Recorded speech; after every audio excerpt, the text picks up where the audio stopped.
আজ আমরা চলে এসেছি পিকনিক গার্ডেন রাসবাড়িতে। চলুন দেখে নিই এই বাড়ির কিছু ঝলক। এই বাড়িতে এখন আর সাধারণ জনগণের আনাগোনা নেই, তবে আগে সড়ম্বরে পালিত হতো রাস উৎসব এবং বহু দূর দূরান্ত থেকে মানুষ এই রাস উৎসবে এখানে এসে ভিড় জমাতেন। মেলারও আয়োজন করা হতো। তার সেই পুরনো অনেক ছবি আমরা এই বাড়িতে গিয়ে দেখতে পেয়েছি। তবে তবে এখন আর কাউকে প্রবেশ করতে দেওয়া হয় না। আমার একটি বিশেষ সূত্রে চেনা থাকার কারণে আমরা এই বাড়িটি ঘুরে দেখতে পেরেছি, তাই আপনাদের সঙ্গেও এটা শেয়ার করে নিলাম। এখানে রাস উৎসব বা দুর্গাপুজোয় জাঁকজমক না থাকলেও এখনও কিন্তু এই রীতি অনুযায়ী এই বাড়িতে রাস উৎসব এবং দুর্গাপুজোর সময় ঘরোয়া পুজোর আয়োজন করা হয়। কলকাতার এক ঐতিহ্যবাহী জায়গা, চলুন আমার সঙ্গে আপনারাও ঘুরে দেখুন।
আগে বহু মুভিরও এখানে শুটিং হয়েছে, তবে এখন মুভির জন্যেও আর ভাড়া দেওয়া হয় না।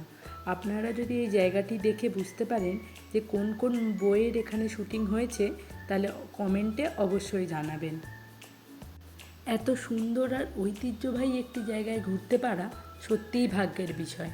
সারাদিন এইখানে নানান জায়গা ঘুরে নানান অভিজ্ঞতা সঞ্চয় করে পুরনো ফটো দেখতে দেখতে এই বাড়ির নানান পুরনো ইতিহাস শুনতে শুনতে সারাদিনটা খুব সুন্দরভাবে কেটে গেল। নতুন একটি অভিজ্ঞতার সঞ্চয় হলো। এ সম্পূর্ণই অন্যরকম জায়গা।